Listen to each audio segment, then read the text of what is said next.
Welcome to Nursing Uncensored, the show where I talk to nurses and other healthcare professionals about all things in the nursing world.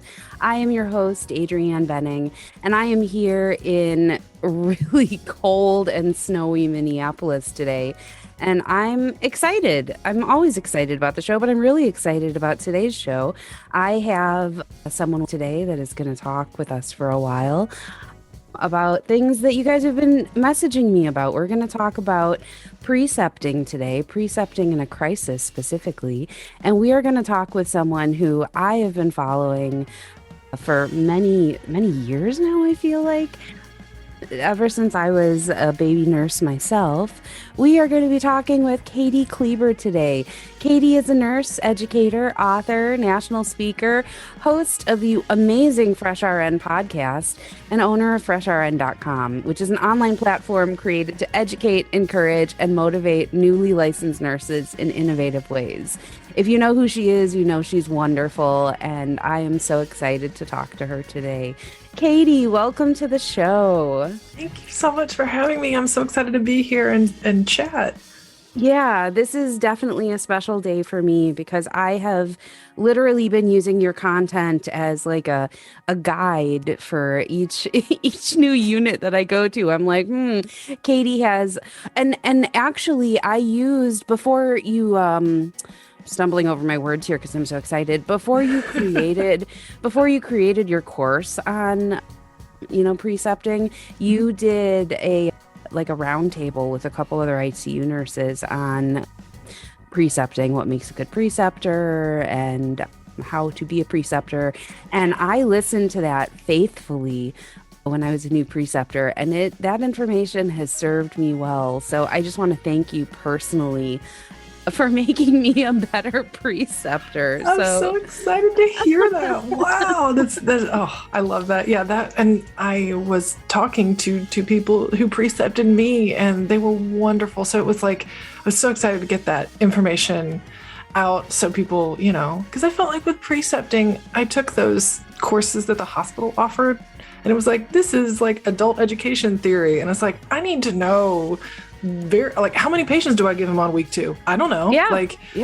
Can we have practical information and not like this big theoretical knowledge transfer situation? Yeah, find their learning style.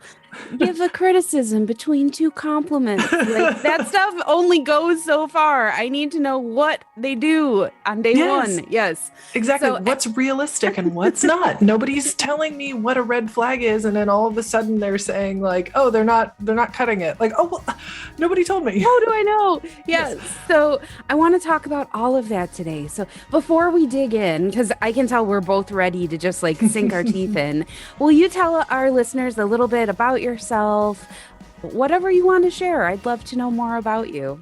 Yeah, so my clinical expertise, I've been a nurse since 2010, which makes me feel really old because a lot of you guys are recent graduates and it's been a long time. No, girl, you're like an elder stateswoman of nursing now. I love that. Oh my gosh. That's I like that. Like you are one of our You're one of our elder stateswomen. I need that on a badge or something. I love that. But so I started off and as a new grad in a cardiac surgical kind of step down. We had some sicker patients and they didn't have a cardiac designated step down. So I was there for a couple years, did a residency program, really was flabbergasted at the difference between nursing school and what it really was like. And very frustrated that I learned a lot of things on the fly that I really felt like, hey, I just dropped 50 grand on this education and I don't know what I'm doing. That's not cool. So I worked at the bedside in that unit for a couple of years and I did really enjoy it, and then ended up moving across the country to Charlotte, North Carolina, and worked in a neurosurgical intensive care unit and had a total, challenging learning curve going from new hospital to also into the critical care environment. And then once I kind of figured out what I was doing, I decided to kind of create some of the resources that I wished I had. And then I did created a website back then and slowly been growing that and got my master's in 2018. and now have been actually since I had my son. I have two kids. I have a 6-year-old and a 3-year-old. And right after I had my son, I was like, I think I could do this full time. So since 2018, I've been creating content, all that content I wished I had since back then.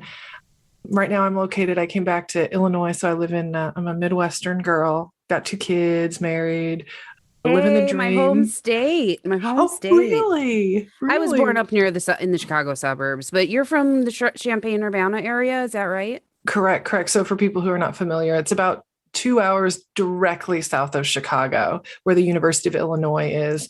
And that's where I grew up and came back here after we started having kids. So yeah, that's my kind of professional journey. And it's been a joy to really take these concepts that I were so confusing to me at the time, that only after years did I really understand it well, and kind of translating that in a way that it makes sense for people who are newer. I really enjoy doing that. And the last course I released was a course on precepting. So I'm really excited to dive into that. Yeah, and I think the content of yours that I've taken in and that I've taken to heart, I do feel like it's been really digestible, and you can actually put it into play. Like it's not Oh, just like you were great. talking about that like teaching theory. I love listening to your content. Like even the precepting one that you did, I mean that one was a while ago, but that video I've watched like each time I've taken a new student.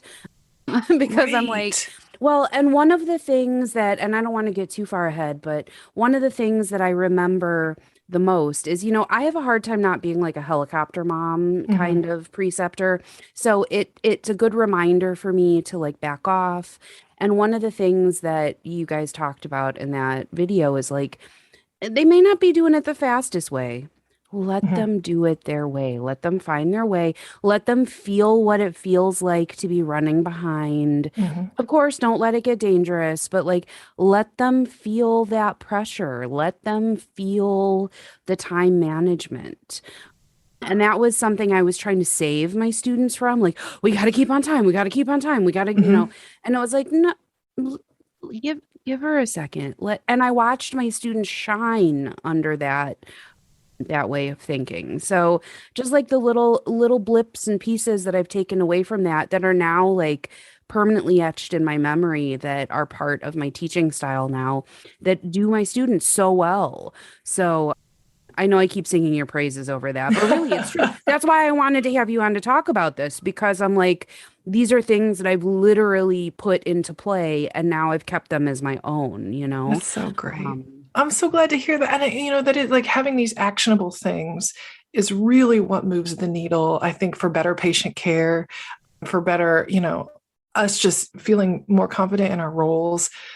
Yeah, it's like this is the stuff that I think really can move the needle for us. So I'm glad it's translating and really resonating with your preceptees. Because yeah, that discomfort of, oh, I really want to get it done, to sit back with those white knuckles, like, oh my God, prime the tubing, chart it. Oh my gosh, let's go. Let's go. yeah. It's very difficult to like sit with that. But if like, and actually I talk about it in some of my other content with precepting, is like, okay, that's a time where we practice emotional maturity. Take a deep breath. As long as the patient is not at risk for, harm, Yeah. let us deal with our own discomfort in that moment. And it's kind of like a time for us to work on that and let them kind of learn how to fly on their own while you're there as that safety net, if that makes sense. And that's a Yeah. harder thing, is to deal with our own discomfort, right? Yeah. Because in my head, I'm like, oh, if she just held it like this and did it like this, it would be so much easier. And I'm like, no, no, you just know, let him yeah. or her figure it out. Oh yeah. And the learning, the lesson when they figure it out themselves sticks so much more than if they're told what to do at every Uh-huh. Yeah. turn. Yeah. It almost reminds me of like my kid, when I'm like, I notice her do something wrong. If I constantly tell her what to do, then it's just like, okay, she just becomes a yes person, right? I'll just do whatever you say. And I don't she doesn't develop her own critical thinking. But then if I let her talk long enough, she figures it out. Like she comes to me with a Yeah. problem and I just say, hey, what do you think? And I remember doing that all the time with my preceptees. They explain a problem to me and then I just reframe it, reflect it back to them. And like 9 times out of 10, they know what to do. Even Yeah, they get my there. yeah, like they get there. They just need me to like, okay, let's maybe reframe it a little bit. But they have the answer. It's just at like connecting one dot with another and having a space of psychological safety to allow that to happen. Absolutely, absolutely. And I find myself doing that even now that I'm in a new role, I'm in a new hospital. Oftentimes, I won't go up to someone and say, I have a question. I, I go up to someone and I say, hey, can I talk this through with you? I Because love that. often, because oftentimes as I'm talking, I go, oh, duh, I got to do this. Okay, Hmm. I got it. It makes sense now. Thank you for listening to me talk that through for, 30 seconds out loud. Yeah, But sometimes yeah. that's just what I need. I just need somebody to be witness to me being like, okay, if I give this med and this med causes this and then this causes this, then I should watch out for this. Okay, yeah, it just took me a second to get there, but yeah, okay, I'm there now. Yeah, Um, externalizing those things make them so much more clear and also conquerable. Like things that seem scary or unfamiliar or you're just not sure. Often we just really need to like verbalize it and then it yeah. makes it so much more doable. Yeah, and it also, it taps into that part of your brain that that information is in. So like when you're thinking Hmm. about it alone in a patient room, you're like, God, I can't remember what the parameters are or whatever it is you're trying to remember. And then Hmm. when you start to talk it out, it's like it hits that part of your brain that's like, oh yeah, that's where that information is stored. Exactly. And it Um, doesn't mean you're stupid or not a good nurse. Sometimes we just need a second to really retrieve the information that's already there. yeah, yeah. So let's back it up for just a second because I want to talk about some of the pros and cons of precepting Mhm. in the situation that we have right now because we're in the COVID life. It's not going away anytime soon that that we're aware of. We're dealing with things as they are. So let's maybe talk about some things that you've learned as pros and cons of precepting because some people love it and some people hate it. But I've also encountered some people that are like, oh, I never want to do that. And it's like, well, but have you ever done it? Well, no. Well, Yeah. what do you hate about it? Oh, it's so hard or it's such a burden or it takes so much time. Oh, Yeah, yeah, honestly. we can talk through. Definitely, there are Yeah. certainly pros and cons, and definitely some people are more suited for it than others. But then you may surprise yourself and think you wouldn't like it, but actually really do get professional satisfaction out of it. So we'll start with the cons. Things that are not so ideal about it is a lot of times you're not paid more for it, so that's not cool. It is more work and but yeah, it can be more work. You're explaining things to someone. You're definitely going to not be as efficient and fast. You can't just get your assignment and go like you can. And often people are really like even at high efficiency a few years in, they're still not constantly on time, right? Like they still have so much to do that they're not like always ahead of the game. You are having to look up policies and looking up things to make sure they're doing things correctly. You can be held a bit to a higher standard if they pay all this money to hire someone and you're a very ineffective preceptor. That's not going to look so great for you. So there's definitely a professional challenge in there. So those can be some of the cons, or another one is, let's say you're working with someone who is just very difficult to be around, or maybe your personalities don't work together too well and they're in a 12-week orientation and you're with them the majority of the time. That can Hmm. be a con if you're not really jiving very well. But I do think a lot of those can be addressed with some of the pros. Part of the pros include things like if you front load your orientation really well, where you're setting them up for success, that second half of orientation, most of the time you're sitting at the nurse's station checking behind. So Hell while yeah. well, yeah, if you're doing what you need to do and so are they, you got like the first half is tough. And it all depends too. timelines with level of acuity, right? Like ICU is very different than the floor or like Right. a skilled nursing facility. But if things are going well, like you're checking behind them, and those shifts at the like the second half of orientation, kind of you can have some kick it shifts where you're really sitting at the nurse's station, checking behind things, doing the paperwork. You're not running, and it can end up being a little bit of a break, which is I really enjoy that. Me too. Yeah, and I think it's really nice to have that break in monotony. Like if you're constantly, if you're never precepting and day in, day out, it can get monotonous. So it's nice I think that's great to have a breakup of that.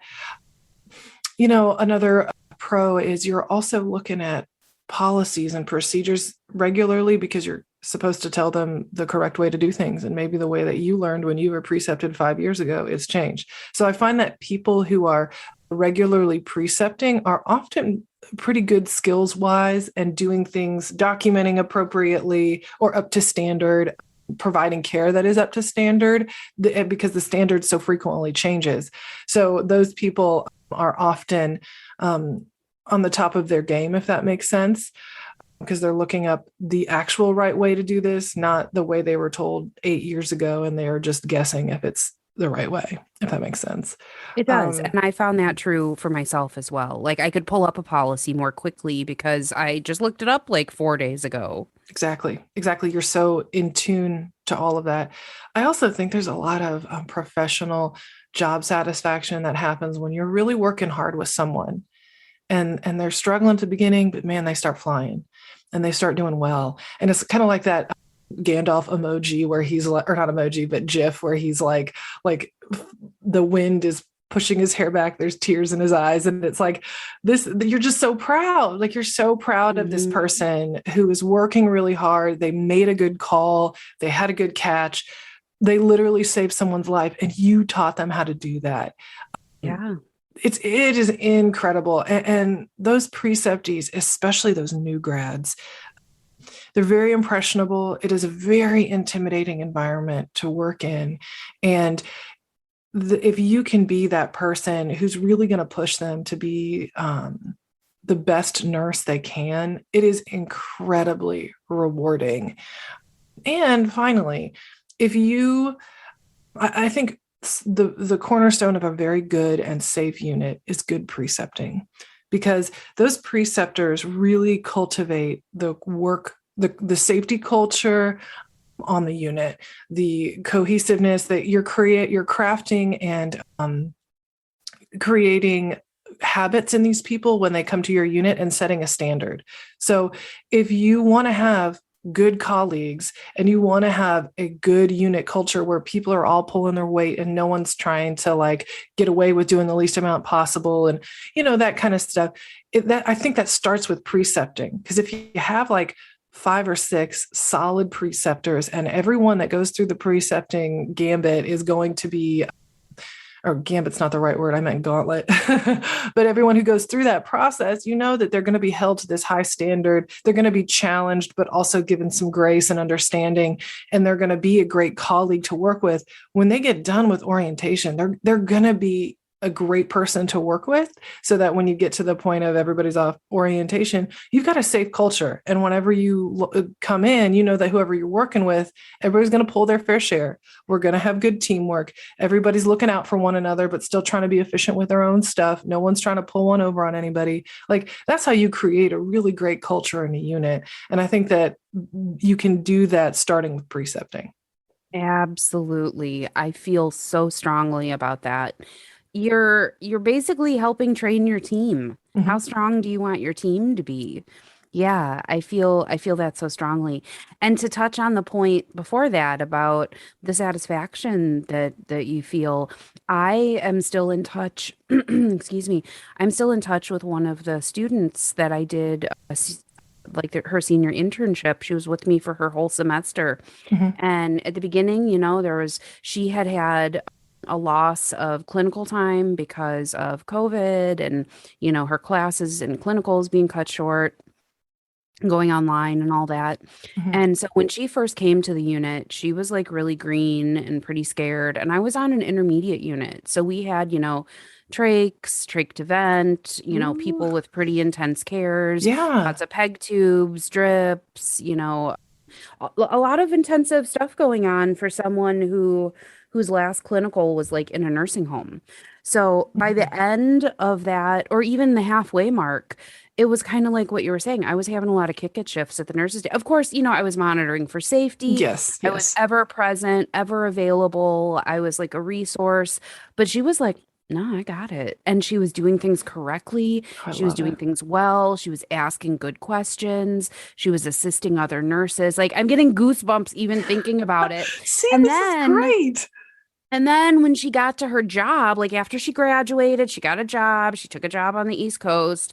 And she texted me one day and she was like, I just had my first day at orientation and I was the only one who knew how to do trach cares. Boom. Get it, girl. That's right. Like Yeah. you can change the trajectory for someone's career. You get Yeah. a brand new green new grad, especially going through COVID and having like the education that was cut short of the in-person education. Like imagine if you weren't that great preceptor, if every day she came into work terrified not only of her patients but of you, and she's one of the whatever it is, what 1/3 that leave the profession within two Yeah. years No. versus someone who had a great experience and they want to dig in and learn more. Like that precepting experience can change the trajectory for somebody's career.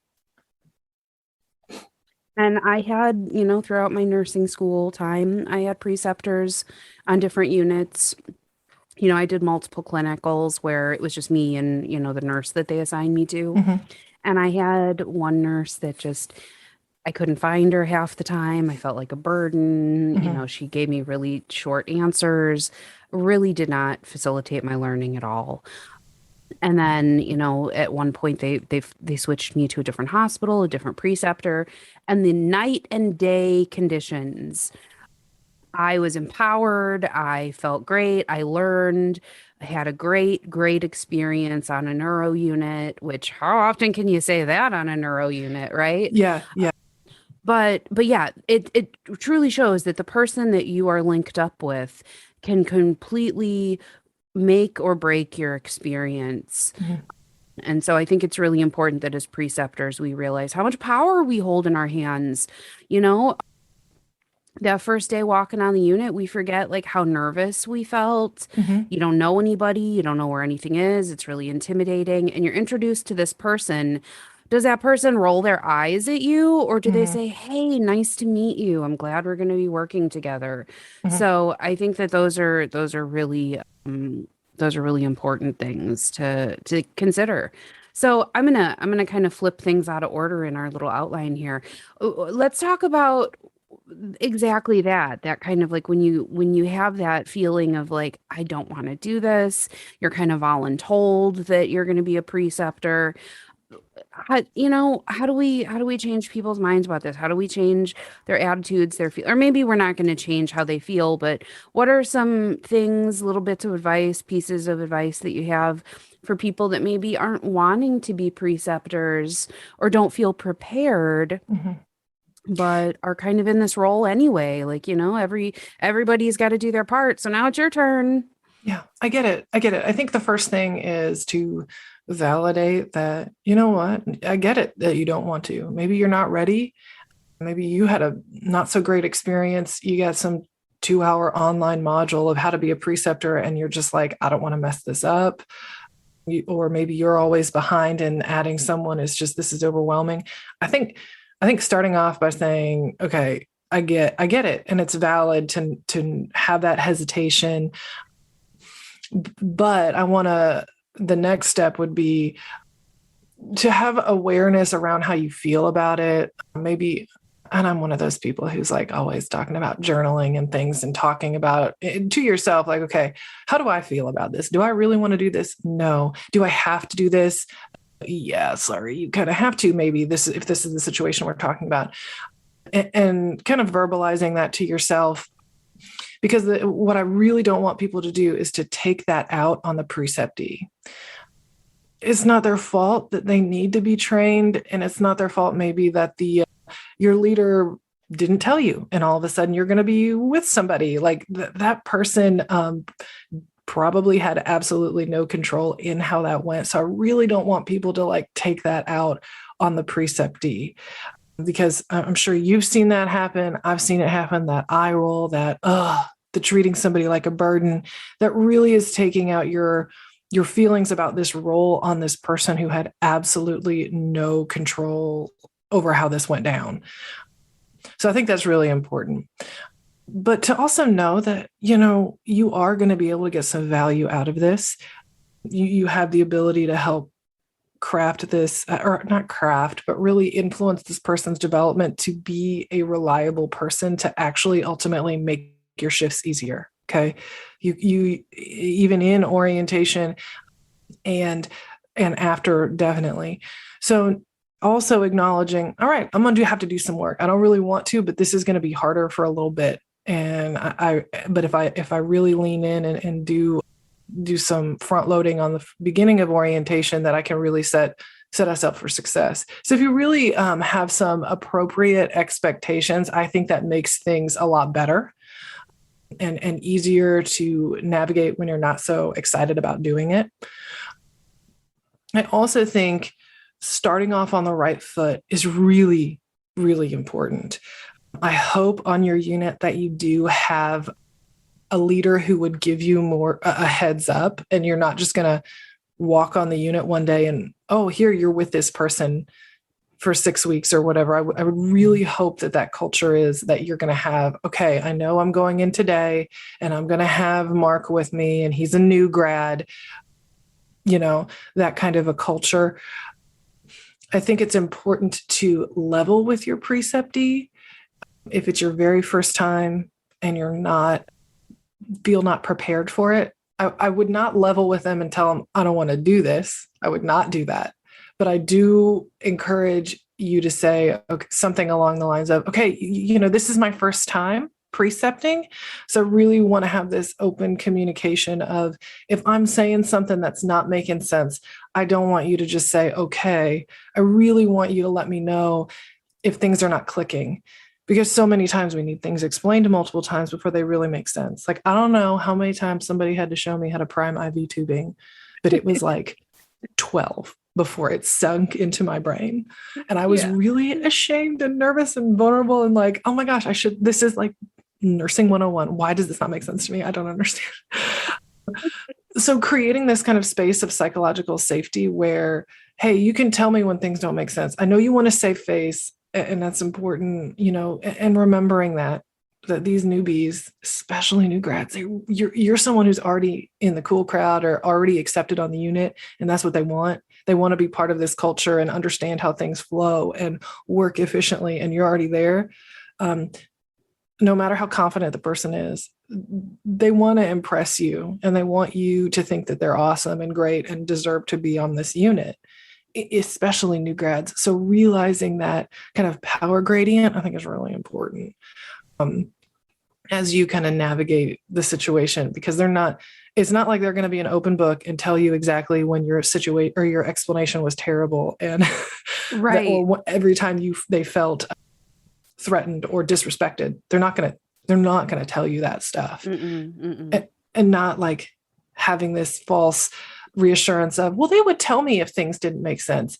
No, they won't. They're going to Google it in the bathroom so they look like they know what they're doing, is what they're going to do before they ask you and look stupid to you. Guilty as charged. I mean, we've all done it. I've done it. Yeah. Yeah. When you're like, oh God, she already showed me how to do this twice and I'm still struggling with it. Do I ask a third time? The answer is yes, they ask a third time. And the answer is we show them a third time and we say, okay, what's going to help you remember? What's going to help last? And sometimes it is doing it 12 times. For me, it was a PCA setup because my unit used a lot of PCAs because we did a lot of end of life care and setting the pump with a new syringe, like a brand new pump, brand new patient, brand new pump. Got to set the basal, well, now I can do it in my sleep with, one arm tied behind my back, but it took me about 15 times to even remember, Yeah, that's the same with me. The PCA epidural, were very intimidating to me. And I did not want to ask again because I didn't want to look like an idiot. But I think how the preceptor responds in these vulnerable moments can be game changers. To not, I just showed you this. How do you not know this?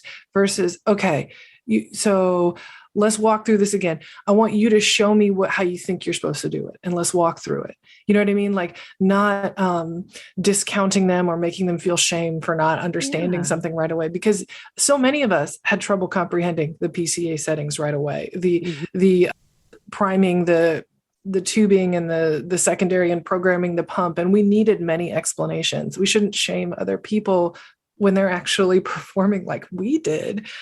And I think that's especially important now with precepting in a pandemic, because so many of those people didn't get, like, we have like the clinical experience that a lot of people have in nursing school is not enough to prepare you for the bedside at all. And mine was 10 years ago. 12 years ago. And, mine wasn't adequate. Now, take away a bunch of the hours I had, and I'm even less prepared. So I feel like as a preceptor, to expect, especially these new grads coming out in the COVID era, like, to expect them to perform better than you did is unrealistic. And I think we need to have a little grace and understanding for that. Now, I'm not saying we should like not hold people accountable for, lack of progress or leaning in and trying and all that. But I'm saying we definitely need to have some empathy, because their experience it's a very tough time to be a new grad. And the system is what it is. Like, if you're not getting clinical time, you're not getting clinical time. And that's like not the fault of the student. Right. Right. So yeah, that's like a perfect segue into kind of how the last 2 years have affected precepting and the students that are coming out of school, because it's not just the schools that are affected. Clinical time, clinical hours. Some students have been pulled out of clinicals altogether, especially the students that are out now that, were going through school like 2020, missed out on, the tail end of 2020, early 2021. Now it might be a little bit better, because people are actually back in the hospitals and in the nursing homes and whatnot, but still, it's like a whole new ball game now. We've got, staffing shortages, supply shortages, all these policy changes. Like, I know that I've been printing out policies to bring home, like our COVID oxygenation escalation policy. I had to look at that because it's different than what my old hospital did. When we go from nasal cannula to heated high flow, we use non-rebreather masks at this hospital, which we didn't at my last hospital. So like, even as a nurse that's like, I'm 5 years, almost, 5.5 years in now. And I'm still like, oh, I gotta look at this policy, figure out what the hell they want me to do. Right. So it's a new ball game, even for those of us that have been in the game. So when we're precepting in this environment, we got to take into account, okay, I'm precepting today, but like, we're down 2 nurses and, we may not have a unit clerk. It's not ideal. So do you have any kind of like crisis in the field tips for precepting? I mean, I'm saying it facetiously, but it's not. It's real. Right. It's real life. Right. Yeah. This is like, things were not great before, like, and now it's even worse. And I think, before, I remember I have a few friends who work in nursing administration in various hospitals across the country, and where they're creating education and stuff for like a hospital of nurses. And they would talk about precepting and how, and this was before COVID, like, we have a supply and demand problem. We need a lot of preceptors. We don't have very many, and to have the best preceptor, we have like 1 or 2 on a unit, and we can't constantly put everyone with that person. So that what that means is we've got multiple people who don't want to do this. They're not the ideal candidate, but we literally have no other choice. And that was before COVID. And then COVID happened, and we've got all these different issues with staffing shortages, yes, supply shortages, and then constant changes in policy that are difficult for veteran nurses to navigate. And so I think it's important to recognize, this is abnormal. These expectations are pretty wild, and that this is truly not how it should be. So to expect your preceptee or yourself as a preceptor to just like knock it out of the park every time, I think that's unrealistic. When you're, like you said, short CNAs, and maybe you're providing total care in the ICU today, again, knowing that you're not going to have that perfect situation where, okay, normally what would happen is I would pick what patients we have, and I would only have one patient and would be able to explain everything. It is definitely a game as like maximizing every opportunity as much as you can, and trying as hard as you can to stay away from the mentality of the both of you sharing your patient assignment. Because the goal by the end of orientation is for them to go on their own. But if they've only been taking care of half of an assignment for 12 weeks, there's no way that they're going to double that and suddenly be at all functional. So keep in mind that while that might make sense for some very bad shifts where 5 nurses called out, no one's getting bed baths, we're barely feeding people and barely getting meds done, that might make sense in a shift like that. But the everyday norm should not be the two of you tackling your assignment together. And let's say maybe you're a preceptor that has to have patients. And I do know that before COVID, some hospitals function like that, which is not okay. But, where the preceptor would have an assignment and precept, and then the preceptee would have an assignment, which is wild. But yeah, that happens. That's not cool. Right. But with COVID's happening, that's kind of become more of a norm. But really looking, okay, maybe you're on a floor and you've got 4 or 5 patients. Which patients make the most sense for my preceptor to have? My preceptee to have. She hasn't had experience with this, and this one's the easier one. And looking at that assignment and think strategically, okay, maybe these 3 patients make the most sense. And there's aspects of the care of the other 2 that I'm going to ensure that this person gets. But it is unrealistic, maybe at week 4, for them to take on this whole patient load. And it also would not serve them to only take 2, if that makes sense. So you might need to be more creative and more strategic in how you ensure that preceptee gets the experience they need to be able to stand on their own 2 feet at the end of orientation. Yeah, and that happened with me with my orientation at my new hospital as an experienced nurse. I went from a unit where I'm taking 3, 4 patients, intermediate level patients, and I went to med surge. And I'm taking like 6 patients, so big change for me.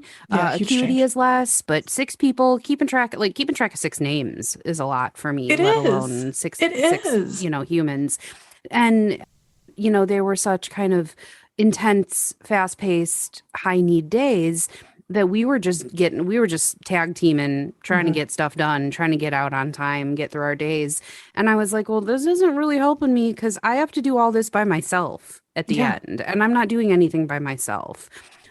So, we addressed that and it got better. But initially I was like, if they were giving us assignments that they were like, oh, there's 2 of them. So we'll give them the heavy assignment because there's 2 of them. And it's like, okay, but that doesn't help me do this on my own. Right. Like I'm supposed to be learning how to do this on my own. So and as the preceptor, they really need to push back when making that assignment to advocate for the preceptee's experience, because you only have so much time on orientation. We need to have the long game in mind, not just the short game of getting through the shift. Right. And sometimes you need to kind of command that and say, okay, I hear that there are 2 of us, but I need this patient, and be very solution oriented instead of saying like, well, I can't have that many patients, so you need to figure it out. Maybe like, okay, I hear that, there's 2 of them there's 2 of us, but I need to have this patient, and this patient.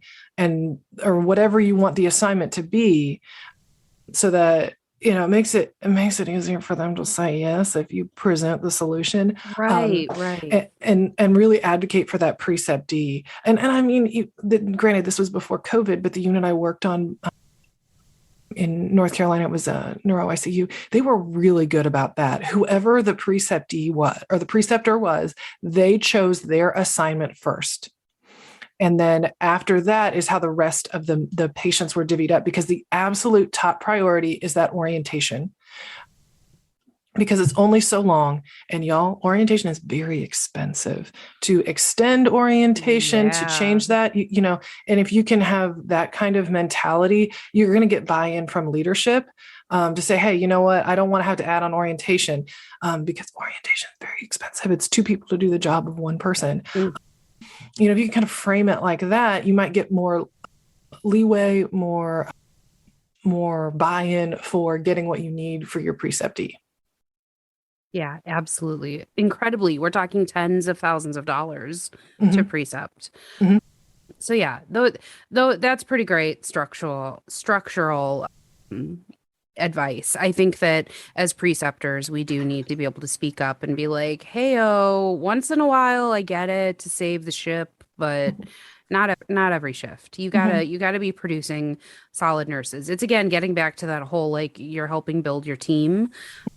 And if you're creating a teammate that only has like the ability to do half of an assignment, well, that's how that teammate's going to come out on their own. So you really got to be thinking about, what you're doing for your overall team and that nurse. So yeah, and I think you can communicate that tactfully too. And because right now, yeah, there's two people, so you can give them as much as possible, but it's like, well, what if that's just delaying how long it will take for each of us to have our own full assignment if we're just going to keep doing that.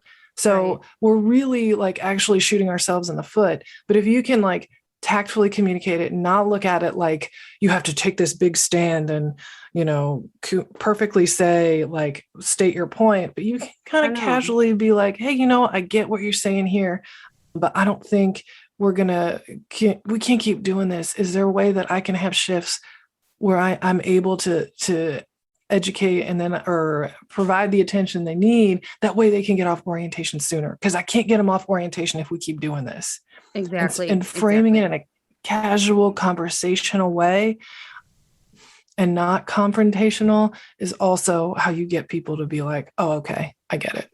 And I like the idea of presenting the solution to them, because like if I went up to my charge nurse and said, hey, my assignment sucks, this, and this, they're going to be like, I have to restructure the entire unit's assignments because of your complaint. So no.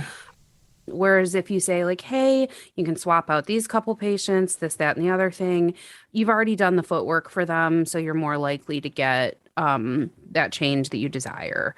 Yeah, that's like the art of negotiation, right? Because you might not get exactly what you want, but if you start off and like do that work, it makes it a lot easier for people to agree if you're solution based and not confrontational and putting the responsibility on somebody else. But hey, we're a team. We want what's best. Here's what I think might help, and be open to the like back and forth of, okay, well, I can't do all of those patients. What about this one and this one? And then you might not be perfect, but you're not in this terrible place that you were in. Right, exactly. And then when you are in a situation where like you've kind of got to make it work and you've got this heavy assignment, balancing out that time that you give between, getting things done for your patients, because, maybe you have patients that are needing things that are beyond the skill level of your orientee or your preceptee. Or maybe, you have a situation that's suddenly gone kind of critical, whether you have to rapid respond or something like that. It might be difficult to balance the time that you're giving, like saying to your preceptee, okay, now this is why we do this. And this is, you may not have that time to do the external monologue with people. And you just need to like get things done. Like you need to draw those blood cultures. You need to get that VBG. You need to, do these things very quickly. So what are some points or advice that you have when things are moving too quickly and you still want to be providing education to your preceptee, but maybe you don't have that full time to be like, well, this is how we do this. And this is what, Yes. how do you communicate in those crisis situations, you know? Yes. And The actually, crisis within a crisis. right, right. And actually, on the other side of it, what I tell my newbies is if things are going downhill, don't be asking questions then. Like that's not the best time. Like Write them down. right. Like or let's debrief after. But I know what it's like in the real world where you got that really ambitious student who really does want to know everything, but they're lacking kind of that tact or awareness of, okay, wait, this isn't the time for it, right? But you genuinely really want to answer those questions. It's very difficult to critically think quickly and answer questions simultaneously. So, as a preceptor, my encouragement to you is to communicate that, like when things start going downhill, 2-second pause. Hey, I want to answer questions and explain this, but we got to focus in on physically getting these things done. We will talk about this when the patient stabilizes. Got it?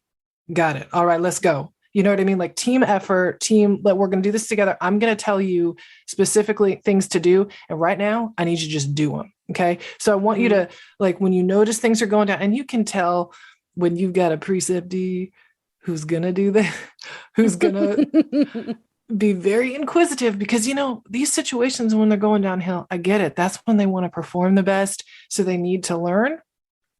Totally get it. But we got to stabilize first, and we'll debrief after, or maybe there's a break in okay, we just put on the oxygen. Let's give it a second to kick in. And you got a little time and you can address a few things. But I think notice, you know, throughout orientation, notice if this is the preceptee who ramps into question asking, or if this is a preceptee who shuts down, because some do shut down in those and don't ask any questions. And in both of those situations, you really want to debrief afterwards to really extract the most value out of that situation that you can. And the more you do that, the less situations are required for them to really get up to speed, because you're really maximizing every single one of them. But I really recommend, when you notice and you know that this is a person who's going to dive into 900 questions, is before they do that, or maybe after one or two, hey, okay, I want you to know it's really important for me to answer these questions, but we got to do this now. And just communicating that piece that your questions are important. I hear you want them, and I definitely want to respond to them, but I can't right now. That little piece, they need that direction. That's what they need. And it's up to you to notice when to provide it.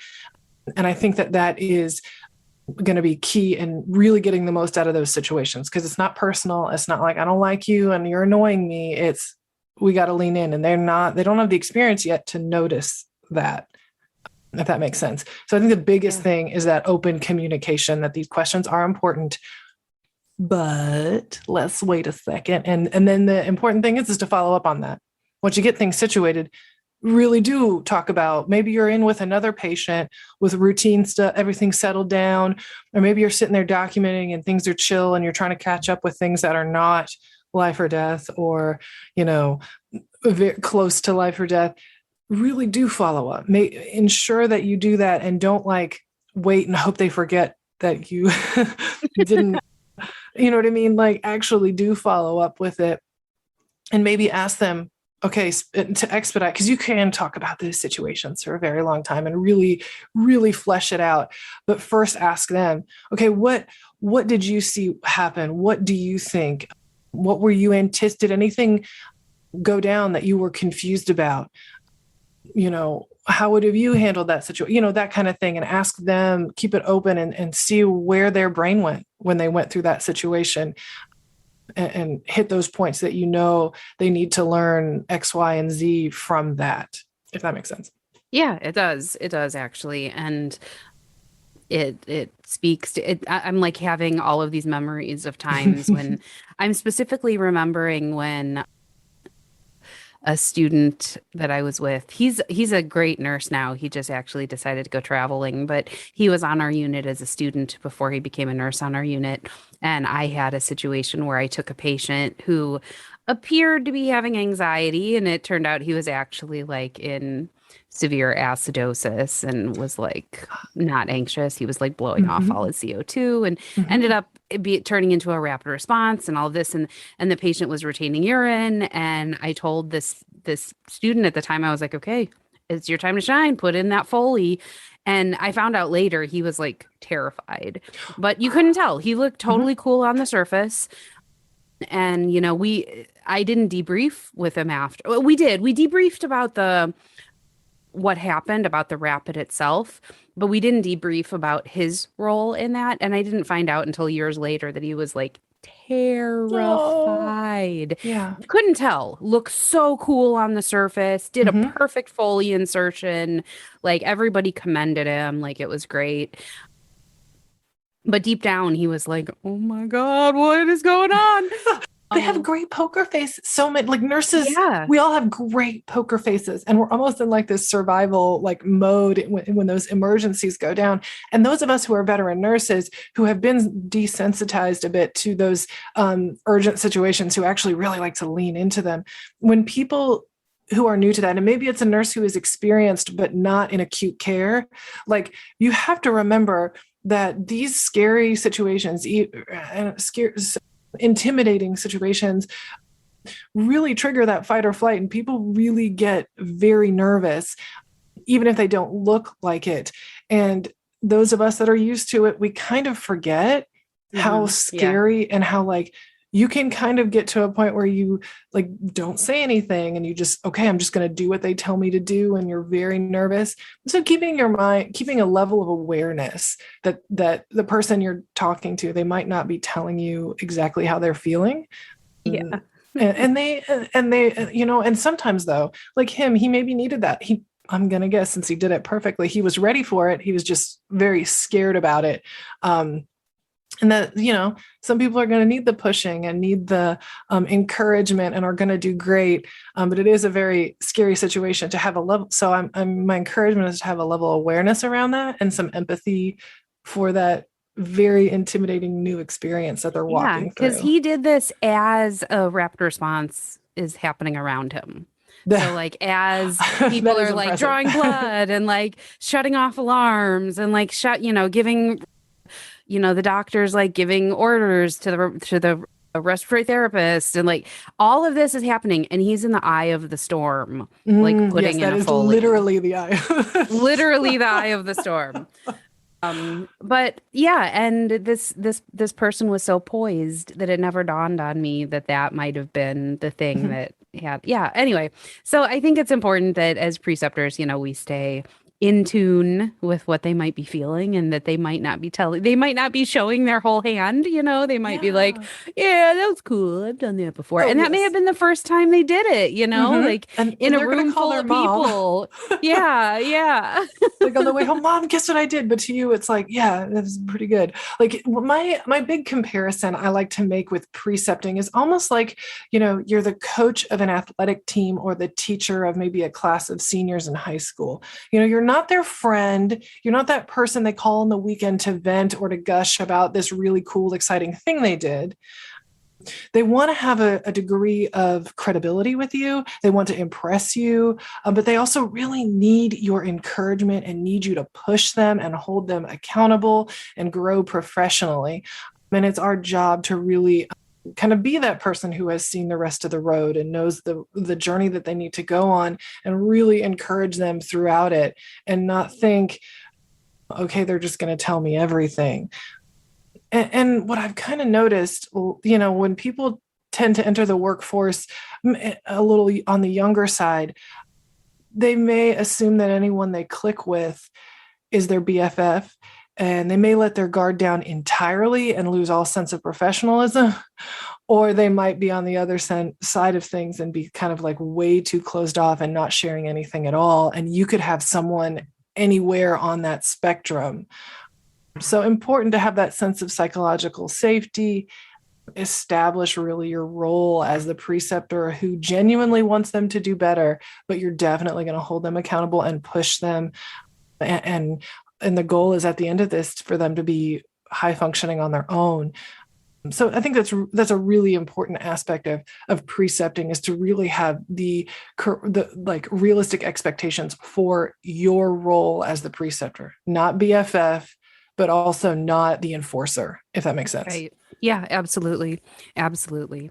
This is all advice I've already gotten from you and I've put to good use. And it's great because, at the beginning, you do have to have that level of like, look, I'm not gonna bite your head off, but I do expect certain things. Mm-hmm. But if those things are done, we're chill, Mm-hmm. like if you're doing your assessments, you're getting your charting done, you're asking me questions as appropriate, we're chill. Like, but if you start slacking off and you're on your phone, that's when the drill sergeant comes out. We Right. don't have to do it that way. Like we can be peers.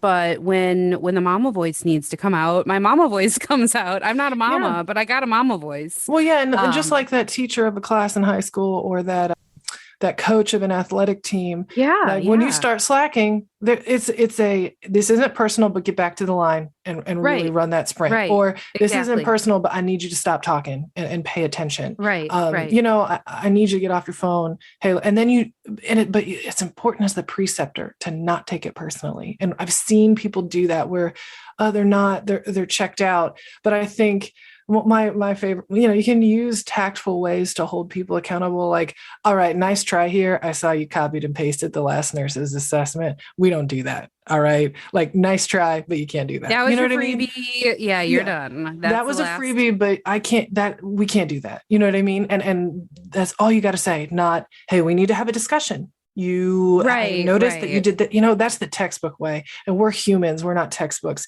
We got to learn a way to kind of like communicate that stuff in a way that makes sense. And that's how you build rapport. That's how you really get good credibility, because if you are holding them accountable when they're slipping, but also really celebrating their wins, I don't care how old they are, they're really going to want you to commend them. They're going to naturally seek out doing better to get that good job, that attaboy, that, hey, you're doing a great job, because they know that when you're not doing a great job, they're going to tell you.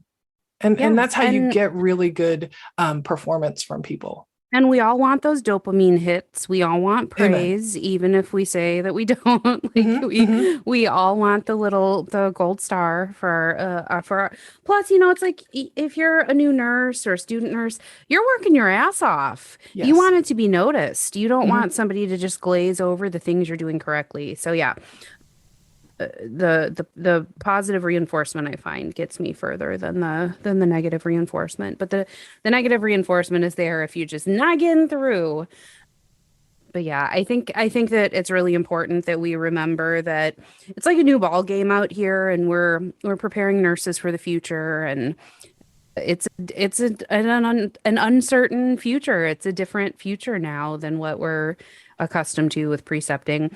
Even me, I haven't precepted since I've come to this new hospital. It's been 6 months or more since I've had, a student or a new nurse to precept.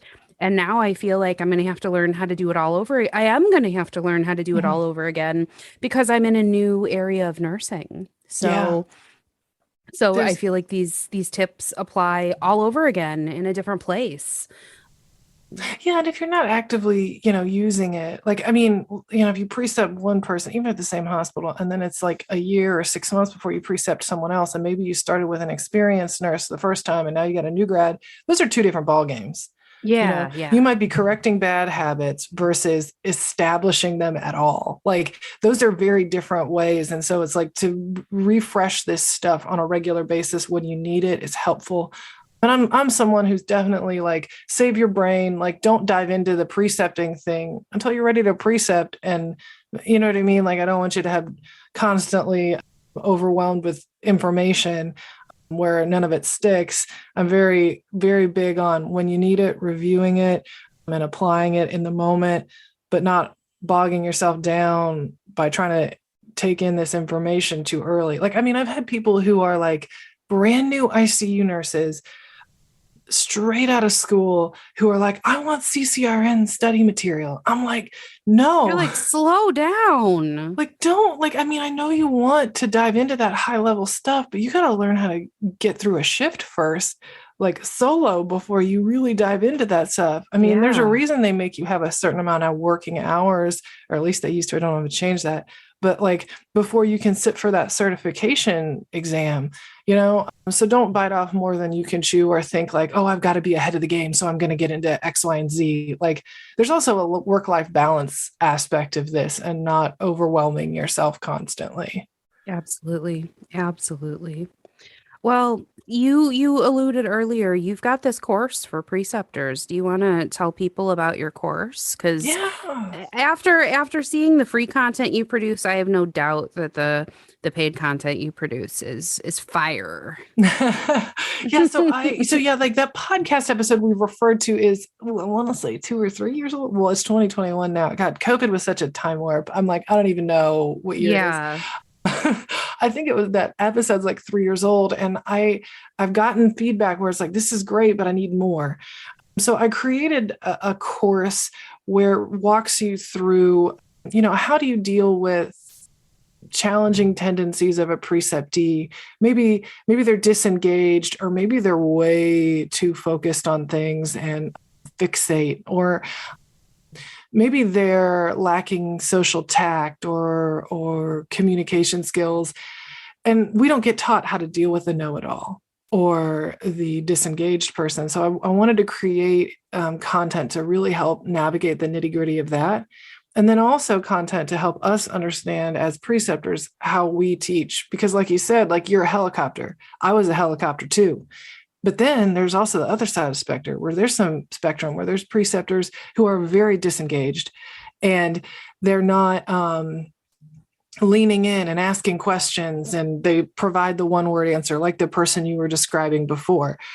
And some people, what I've learned is, don't realize that they're like that, and they think that this is normal, and maybe that's how they were taught. So, I wanted to create the content of that nitty-gritty, like actionable, honest information, and have it in this online format where you can review it as much as you want. And notice there were certain things like how you really start off is a big deal. And I wanted to provide structure around that, and how you navigate each shift with like a big structure plan. Like, how many patients do I give them on the first day, or the second day, or the 5th week? How do I know when to update the level of complexity?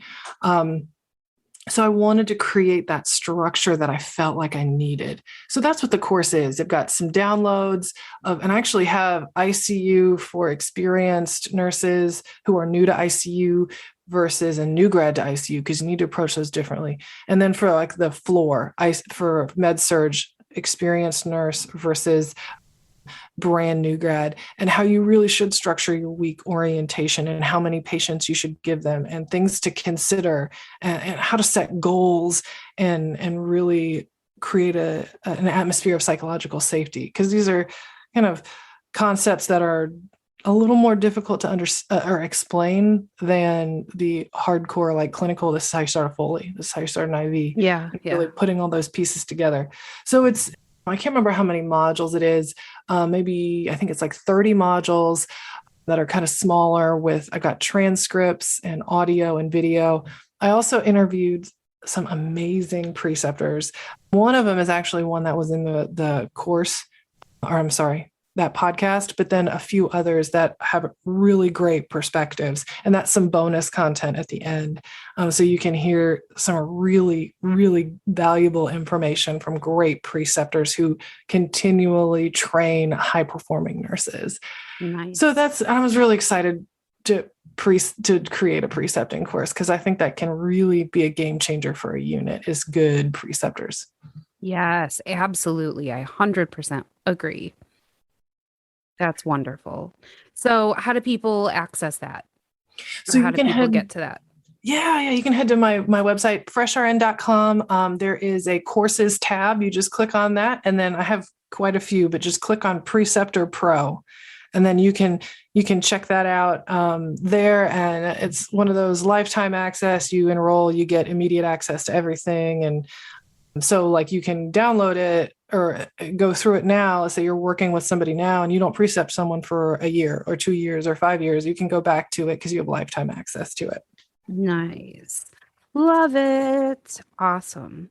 And then, of course, you're on social media. I've been loving your TikToks lately. I've been watching Oh my gosh, TikToks. Yay. I'm trying to get better at TikTok, y'all. I'm trying to. Yeah, me too. I struggle so much. I just stitch other people's videos. I'm basically like, just trying to figure my way around. I'm like the old lady on TikTok.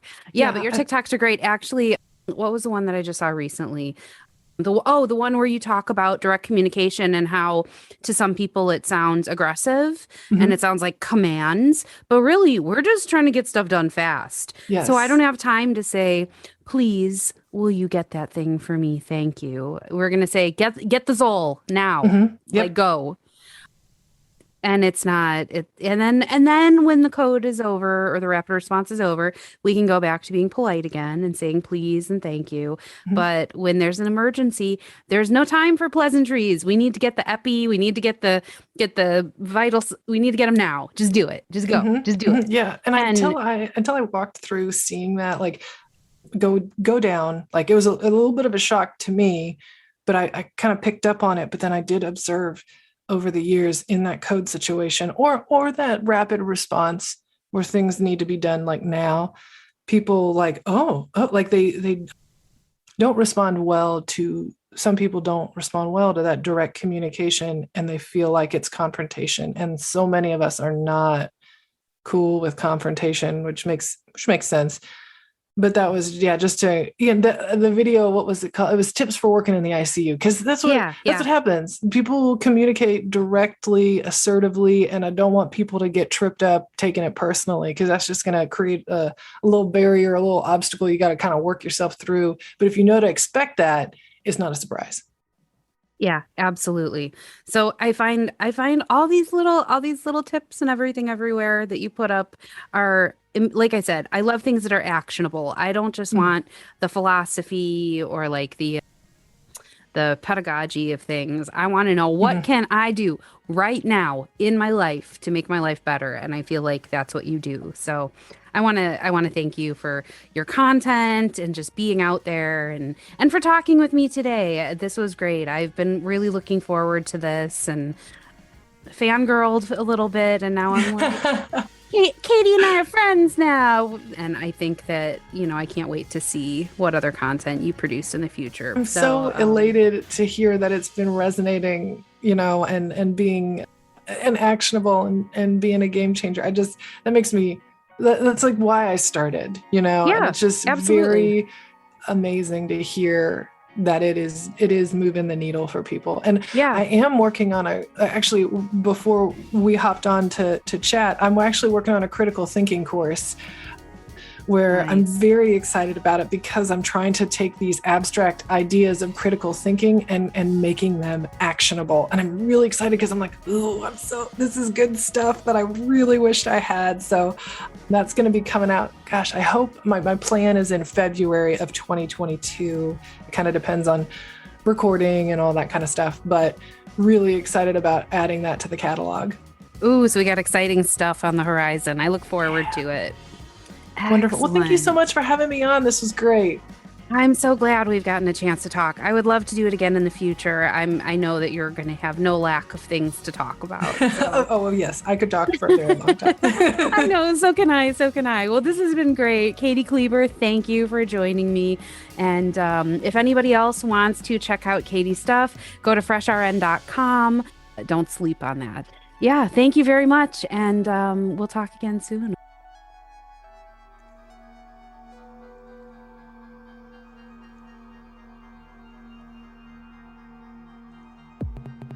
Here at Nursing Uncensored, we may be, uncensored, but we're not unfiltered. Protected health information has been changed and concealed to comply with HIPAA. The things we talk about are from years of experience with thousands of patients, things we've read, stories we've heard. If you think we're talking about you, we're definitely not. Also, we're real nurses here to provide helpful and accurate information, but don't take anything we say as fact without doing your own research.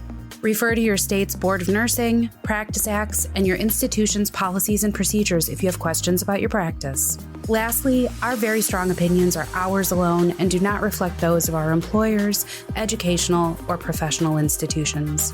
Thanks for listening, and happy nursing, folks.